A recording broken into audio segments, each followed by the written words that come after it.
Durocs are unique because they are a relatively newer breed. When efforts were put into actively breeding for specific traits, we just had more information regarding genetics, the importance of a well-balanced growth cycle, and the knowledge that overall health was just as important as production. Where our ancestors spent hundreds of years of trial and error to finally affirm a new breed, we did it in less than 200 years. Simply because we now had the science that came with the 19th century to streamline the process.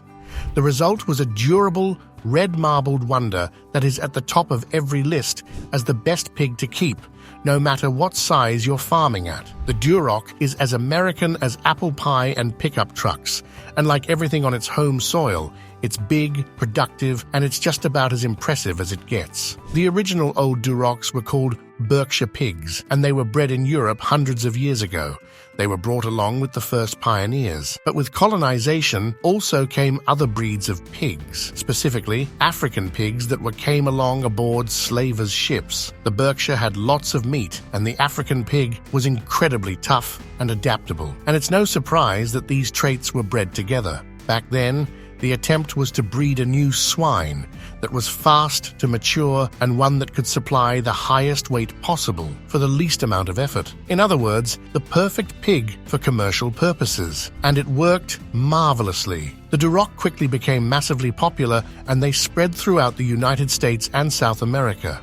The first official documentation of the Duroc, or Jersey Duroc as it was sometimes called, was first noted as its own specific breed around the 1820s. But this undocumented breeding process led to the Duroc becoming larger and larger in size due to selective breeding by enthusiastic but uneducated farmers. This huge amount of flesh and fat was starting to show problems in the skeletal structure of the pigs, and their bones were just not made to handle the weight. And it wasn't until the 1900s that more strict monitoring of the Duroc was taken, and they moved away from simply going for sheer size and started looking at the quality of meat, overall health, and temperament, and to keep a proper registry to avoid cross-contamination from unauthorized breeding pairs. There were undoubtedly other breeds involved in the process, but the African and Berkshire pigs from England were the most predominant. And it's probably its Berkshire ancestors that passed along that reddish-brown coat and docility that it has today. And the Duroc got its longer torso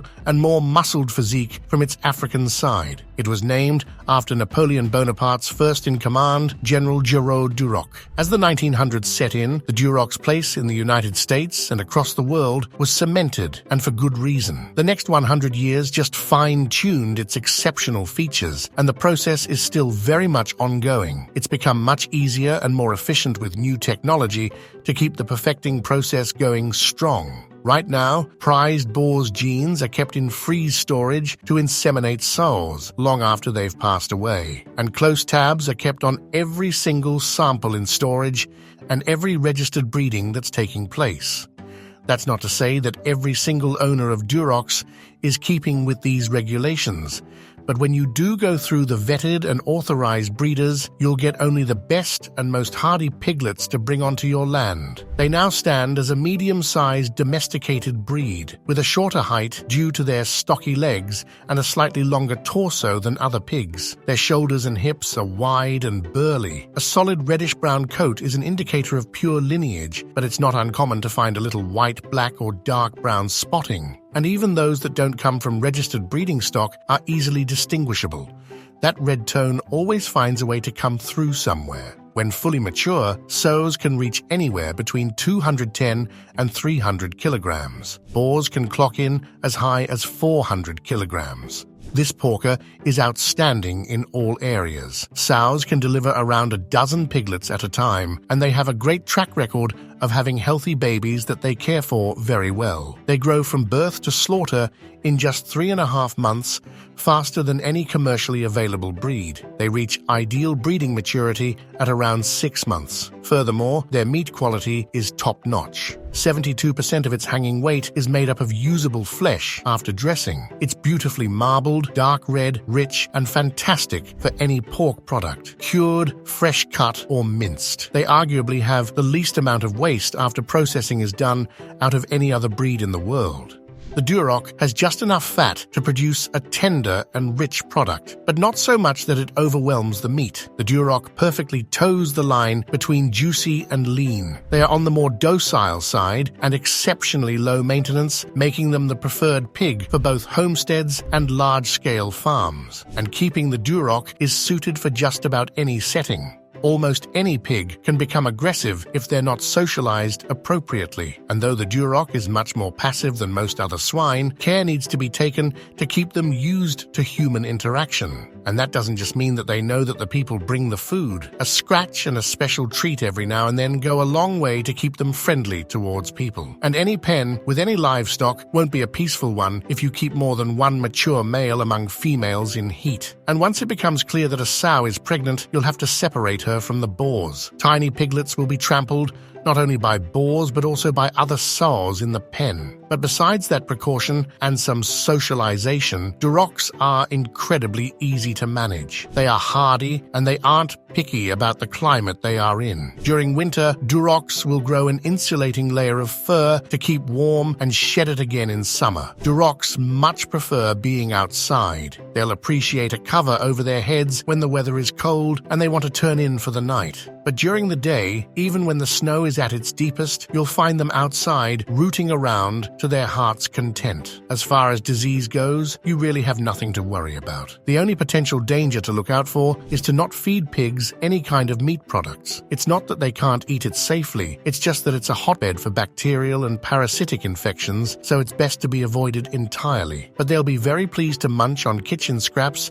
grains, and just about anything else you have for them. Ideally, for small holdings that have enough space for it, alternate grazing is a great option. Durocs will plow over and clear their temporary fenced-in areas in no time, getting rid of invasive plants all the way down to the roots, and the fertilizer they leave behind won't just be resting on top of the soil, they'll dig and drive it into the ground for you. Once they're done, you just move them over to the next patch that needs cleansing. And if you don't have the space for alternate grazing, or you plan to farm on a larger scale, a little more food, spaced out in regular intervals, will keep them busy enough to satisfy the Duroc's placid nature. Besides food and water, pigs don't need much else from you, except maybe the occasional scratch, because the social animals do appreciate the attention. They are naturally inclined to avoid predators, and they'll put up enough of a fight if danger approaches them to take care of themselves, or at least make enough noise to give you ample warning